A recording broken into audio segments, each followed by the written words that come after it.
Hi friends, welcome back to another vlog. And I know you guys hate car vlogs. I hate car vlogs too, but I was about to record and my phone died. So now I am recording plugged into the car.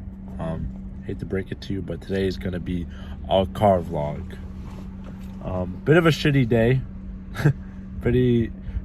Yesterday was a bit of a shitty day after the workout.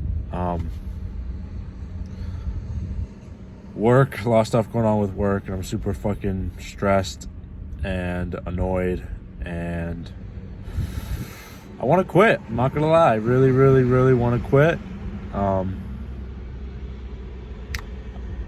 And it's kind of been like on and off of feeling this way for the past several months. I started this job in May of last year, so pretty much 11 months ago I started this job, and told myself right when I started, if I ever felt like I wasn't excited to go to work, I told myself if I ever wasn't happy to go to work, excited to go to work, if I ever did not have fun at work, that I would quit. And I've had a lot of shitty weeks at work since then. I've had a lot of shitty days at work. I've had nights where I don't sleep because of work, been really upset about work. I have not stopped thinking about work all day today. I'm trying so hard not to. And if I stayed with a job, I would not be prioritizing my mental health. That's the only thing. And I've always told myself, since some crazy shit went down in middle school, high school, I've always told myself that I would prioritize my mental health over everything at all times, forever, no matter what. So I'm in a really tough spot right now. Honestly, I'm not gonna lie. It's a tough situation to be in. I don't know what I'm gonna do. But one thing is consistent. I'm happy to be working out. I'm happy that I'm able to go lift. I'm grateful that I have like 2 arms and 2 legs, and I should be proud of myself for how far I've come with, my recovery and how much I'm working out, and that I'm becoming an athlete. But it's so hard not to think about work, bro. It's so fucking hard. And all day today, I've been trying to do things. All day today, and since I left work last night, I've been trying to do things to distract myself from work so I don't think about it. And it's just been really fucking hard. I don't know what I'm gonna do. Like I said, I've thought about quitting this job hundreds of times since I started. And I've never felt so strongly as I do today and yesterday. I've never felt so strongly about wanting to quit. Because this is my thought process. If you don't love your job, I'm in a very privileged position where I get to choose what I want to do, okay?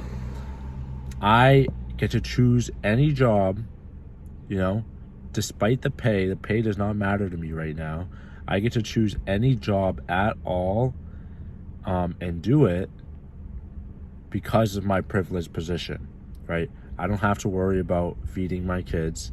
I don't have to worry about getting a house for myself. I don't have to worry about anything really. Like money wise, I really don't have much to worry about except for physical therapy and my car, which comes out to like $300-400 a month. Wait, no, that's not right.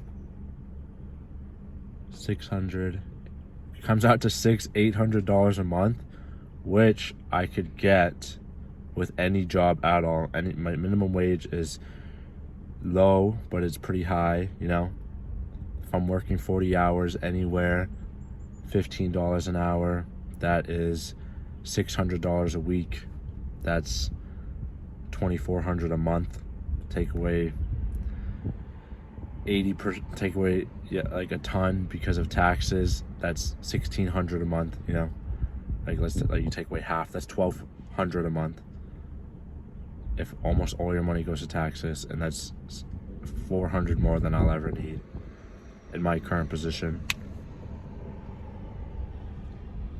So yeah, I want to pay off school, I want to do all these things. I want to have money, but like my bare minimum is a lot lower than most people. So I'm in a really privileged position where I can do any job, make no money, make a ton of money, you know, like I can do pretty much anything, and I will be comfortable, live comfortably. And I feel like maybe this is like too fucking much, maybe I'm wrong about this. I feel it is my obligation to make sure I'm doing something I like and that I want to do. And the reason I feel like that is because I've met thousands of people who do a shitty job, hate their job, are miserable at their job, but they do it because they have to. They do it because they need the money. They do it because they can't risk quitting and finding a new job, and maybe finding a new job takes too long. They can't risk that. They do the job that they have to, and they have really no other option. I've met thousands of people in that exact scenario, and they hate their job and they're miserable and it stresses them out and all of these things, but they do it because they have to pay for their own house. They have to pay for their own food. They have to pay for their kids. They have to pay for their grandparents. Maybe their mom and their dad is in the hospital ill. They have to pay for that. You know, people are in a lot less fortunate situation that I am in, where they have to do a job they don't like. So I see it as I'm super privileged. I see the misery. I've seen that misery. I've seen that sadness, that stress level. Not a million. Nothing is a million. I've seen that stress level 1,000 times. I've seen people so sad because they're doing a job that they hate, but they have to do it because they need the money. So I've always told myself, never, ever, ever, ever do something you don't like doing, you know, especially with my mental health past, you know, my psychological past, my psychological history. I've always told myself, no matter what, you find a way that you are not doing something that makes you sad, that makes you miserable, that you hate doing. Because then if I'm spending literally the minimum, a lot of people have to work overtime too, you know what I mean? They're working overtime doing something they hate. If I'm spending the minimum 40 hours a week doing something, that is a quarter of my life and half of my life if you don't count my sleeping time. So like 168 hours a week. Let's say you sleep 7 hours a day, that's 50 hours. So 110 hours per week, 120 hours per week awake, right? That's if you're sleeping like 7, like which is less than most people sleep, or chilling, whatever. Let's say you sleep, so you really have 120 hours every week, right? 40 hours is a third of your time. If a third of your time, 30% of your time you're doing something you hate doing, and then let's just add 5 hours, right? Half an hour before work every day, half an hour after work, driving, whatever, that's included with your stress. And then let's talk about if you're outside of work at home and all you're thinking about is your stress from work. Really, work is your life. You know, your job is your life. And if you're doing something that slightly upsets you for your entire life, for majority of your life, for majority of your week, then you're not going to be a happy person. And that's the way I see it. So if I'm doing something that makes me upset for majority of my week, which I am right now, for even more than my week, because like all day today I had no work at all, and it's stressing me the fuck out and making me really upset, and I can't stop thinking about it. So really more than 40 hours, you know, I already work almost 50 hours a week. I commute an hour back and forth. My life right now is about 50% work, right? if about 50% of my life I'm upset about, that is really, really, really fucking sad. And I want to be happy. You know, it's a really, really fucking tough spot.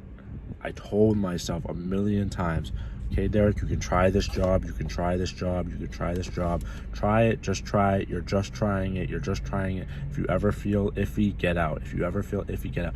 I told myself that so many times. You know, with my last job, I felt super iffy. I felt super upset a lot of the times, and I stayed for 5 years at my last job. And that was at 3 years, I felt so first 2 years, honestly, were amazing. Third year, pretty good. Fourth, fifth year was miserable, right?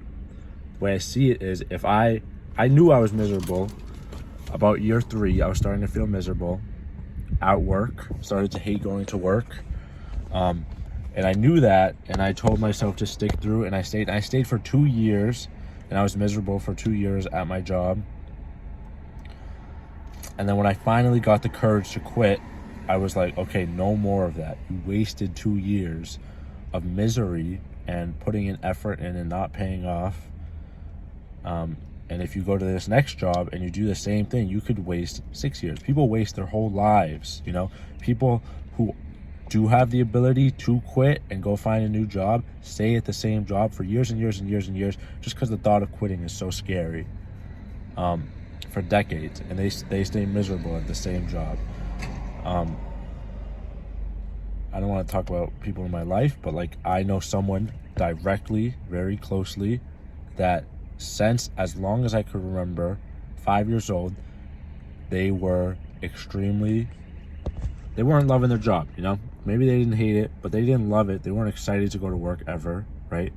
And they got paid pretty good. They had a ton of money. They could have easily quit and go find a new job, but they decided to stay because they had to support their family and stuff, you know? And they stayed there for years and years and years and years, and they still work there now. And, you know, that to me is extremely sad, to stay for decades and not love it, not be excited to go do it. You know, I want to find something that I'm excited to go do, because then it means I'm excited to be alive. Whew, what a fucking rant today. Anyways, I'm excited to go to the fucking gym all the time, so hopefully I could turn that into a career somehow. I feel good now. Honestly, just talking about it, expressing it. I know I gotta quit. I can't quit though. And I know I can quit, and there's always gonna be reasons not to quit, but I feel like I should find a next gig first and then quit. So I'm gonna try to do that. You know, I'm gonna talk to some people for some advice and see what they say. But I feel good talking to myself, just letting that out. I know, because you know, I have all these thoughts, I have all these feelings, but I still question it. You know what I mean? I still question it. Like, well, what if you're just being a bitch? You know, so what? Your boss fucking yells at you. You know, so what? Work is getting annoying. Don't quit right away. You know, but it's deeper than that. You know what I mean? It's deeper. It's where you live in a culture where quitting your job is never the option. You know, is viewed as so shunned upon if you quit a job, unless you have a major reason. You know, that's the big fear of most people. And mental health is not a priority on most people's radar. You know, and I need it to be on mine. So there we go. There we fucking go. I have to quit. And just saying it out loud, you know, seeing myself talk about it, it makes me feel a lot better. Honestly, I've been watching a lot of my old vlogs from a couple months ago, and it makes me feel so good. That's why I love recording these vlogs. You know, I don't care if no one watches it. I don't care if I'm talking to myself. Hi, Derek. It's mostly for me. You know, it makes me feel good about all of my thoughts, reaffirms my thoughts. It's a good way to express how I feel, and it's always so good to go back and watch where I was 6 months ago and see, oh my God, I made so much progress. You know, like, I'm gonna fucking cry. I'm proud of myself. Makes me feel good. You know, I feel good that I, you know, like, taking my mental health seriously is the hardest thing, because you have to sacrifice so much if you really, you know, want to take your mental health seriously. And I'm proud of myself that I am choosing to take my mental health seriously all the time. You know what I mean? You know, sometimes I fall off, sometimes I ignore my feelings, but like, it feels good when I'm able to make a good decision, you know, and it's like, I feel so proud of myself that I've learned so much. And honestly, that I'm proud of myself that I'm still alive. You know, that's really what it comes down to. And I know it sounds silly, but I'm proud of myself that I'm still alive, and you know, I'm pushing through these rough times.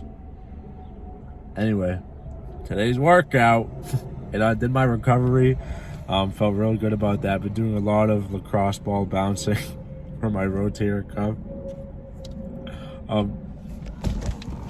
After that, I did some deadlifts, some Romanian deadlifts, really focusing on stretching out, contracting my hamstrings and my quads, you know, and this is starting to feel like I just learned how to do this movement properly really last week. I went through it with my AT, and it feels incredible that, you know, this is only my third time doing it, and I already feel like I have perfect form.